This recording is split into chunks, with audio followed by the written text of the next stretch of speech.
नमस्कार दोस्तों, मैं हूं कमलेश और आप देख रहे हैं स्टडी नोट्स ऑफ कमलेश।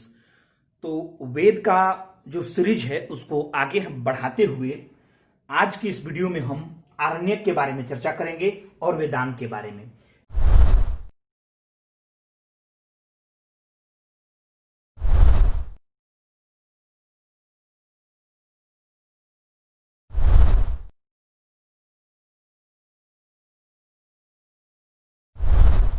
पहला चैप्टर है प्राग ऐतिहासिक काल, जिसका मैंने वीडियो बना चुका है। उसके बाद दूसरा चैप्टर है वैदिक साहित्य। ठीक है, वैदिक साहित्य के अंतर्गत हम कुल 10 वीडियो देने वाले हैं, जिसमें से जो पहला वीडियो है वो है वेद से संबंधित। वेद की संख्या 4 है, ऋग्वेद, सामवेद, यजुर्वेद और अथर्ववेद। ठीक है, दूसरा वीडियो जो है वो ऋग्वेद से संबंधित था। तीसरा वीडियो जो है उसमें सामवेद, यजुर्वेद और अथर्ववेद के बारे में बताया गया है। चौथा वीडियो ब्राह्मण ग्रंथ से संबंधित था। उसके बाद जो पांचवा वीडियो है वो आरण्यक और वेदांग से संबंधित है। आरण्यक की संख्या 7 है, ठीक है, वेदांग की संख्या 6 है। तो चलिए हम वीडियो 5 के बारे में डिस्कस करते हैं। देखिए, आरण्यक की संख्या है 7, ठीक है, और वेदांग की संख्या है 6। आरण्यक के बारे में हम कुछ महत्वपूर्ण तथ्यों को चर्चा करेंगे। हम सातों आरण्यक यहां नहीं बताएंगे, क्योंकि आपको ज्ञाता नहीं बनना है, वेद पढ़ के आपको विधाता नहीं बनना है। यहां आपको ऐतिहासिक दृष्टिकोण से उन तथ्यों को याद रखना है जो परीक्षा उपयोगी हैं।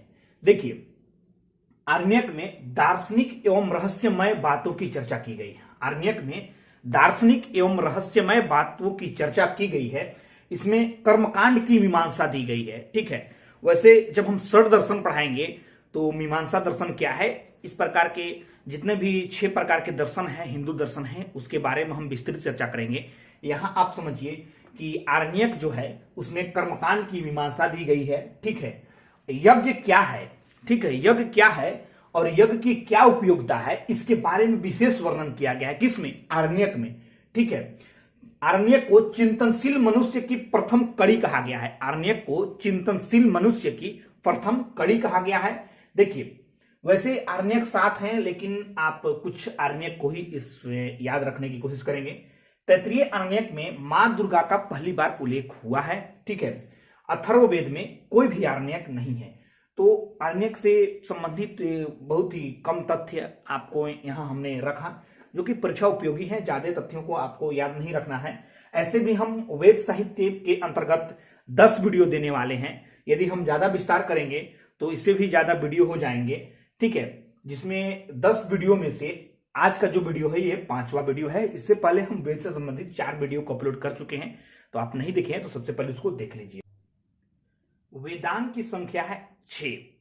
वेद के विषय वस्तु एवं उसके स्वरूप को समझाने के उद्देश्य से वेदांग की रचना की गई है। वेद के जितने भी विषय वस्तु हैं, उसके जितने भी स्वरूप हैं, उसको मुख्य रूप से समझाने के, एक आकार देने के उद्देश्य से वेदांग की रचना की गई है, जिसकी संख्या 6 है। कौन कौन से वेदांग हैं? वेद के अंग को ही वेदांग, वेदांग से ही आपको पता चल रहा है कि ये वेद के अंग है। कौन कौन से अंग हैं? 6 अंग हैं। पहला है व्याकरण, दूसरा है शिक्षा, तीसरा है निरुक्त, चौथा है कल्प, 5वां है छंद, है ज्योतिष। व्याकरण को वेद का मुख कहा जाता है। ठीक है, व्याकरण को वेद का मुख कहा जाता है। शिक्षा को वेद का नाक कहा जाता है। ठीक है, उसके बाद निरुक्त को वेद का कान कहा जाता है, कल्प को वेद का हाथ कहा जाता है, छंद को पैर कहा जाता है और ज्योतिष को वेद का आंख कहा जाता है। व्याकरण की जो प्रथम पुस्तक है, ठीक है, व्याकरण की प्रथम पुस्तक पाणिनि द्वारा अष्टाध्यायी के नाम से लिखा गया, जो कि एक संस्कृत व्याकरण की पुस्तक है। ठीक है, पाणिनि के द्वारा व्याकरण की प्रथम पुस्तक अष्टाध्यायी के नाम से लिखा गया, जो कि एक संस्कृत व्याकरण की पुस्तक है। आपको बता दें कि पाणिनि के गुरु का नाम वैश था। पाणिनि के गुरु का नाम वैश था और इनके मित्र का नाम महापद्मानंद था। ठीक है, पाणिनि जो है वो तक्षशिला विश्वविद्यालय के आचार्य भी रह चुके थे। ठीक है, आपको बता दें कि महत्वपूर्ण एवं प्राचीनतम वेदांग है। सबसे महत्वपूर्ण एवं प्राचीनतम वेदांग कौन से हैं? व्याकरण। उसके बाद पुष्यमित्र शुंग, पुष्यमित्र शुंग के जो राज पुरोहित होते हैं पातंजलि, उन्होंने महाभाष्य लिखा। महाभाष्य नामक एक टीका लिखा पातंजलि। उसके बाद दूसरा है शिक्षा। ठीक है, शिक्षा पर प्रथम पुस्तक प्रतिशाख्य ने शिक्षा शास्त्र के नाम से लिखा। ठीक है। दूसरा जो वेदांग है वह है शिक्षा। शिक्षा शास्त्र के नाम से प्रथम पुस्तक प्रतिशाख्य ने लिखा। उसके बाद जो तीसरा वेदांग है वह है निरुक्त। यास्क नामक विद्वान ने निरुक्त की रचना की थी। वैदिक शब्दों की उत्पत्ति कैसे हुई, वैदिक शब्दों की उत्पत्ति कैसे हुई, इसकी चर्चा निरुक्त में की गई है। ठीक है, यास्क नामक विद्वान ने निरुक्त की रचना की थी। निघंटु नामक विद्वान ने निरुक्त पर टीका लिखा। निघंटु नामक विद्वान ने निरुक्त पर टीका लिखा। आपको बता दें कि ऋग्वैदिक कालीन 33 देवताओं की सूची निरुक्त में दी गई है। ऋग्वैदिक कालीन 33 देवताओं की सूची निरुक्त में दी गई है। जाति शब्द का प्रथम बार प्रयोग निरुक्त में आपको देखने को मिलेगा। जाति शब्द का प्रथम बार प्रयोग निरुक्त में आपको देखने को मिलेगा। उसके बाद अगला जो चौथा जो वेदांग है वो है कल्प। कल्प वेदांग के प्रणेता है गौतम। ठीक है, कल्प वेदांग के प्रणेता कौन से हैं? गौतम हैं। इसमें मुख्य रूप से विधि विधानों की चर्चा, वेद के विधि विधानों की चर्चा की गई है, जिसमें मनुष्य के 3 कर्तव्यों की चर्चा की गई है।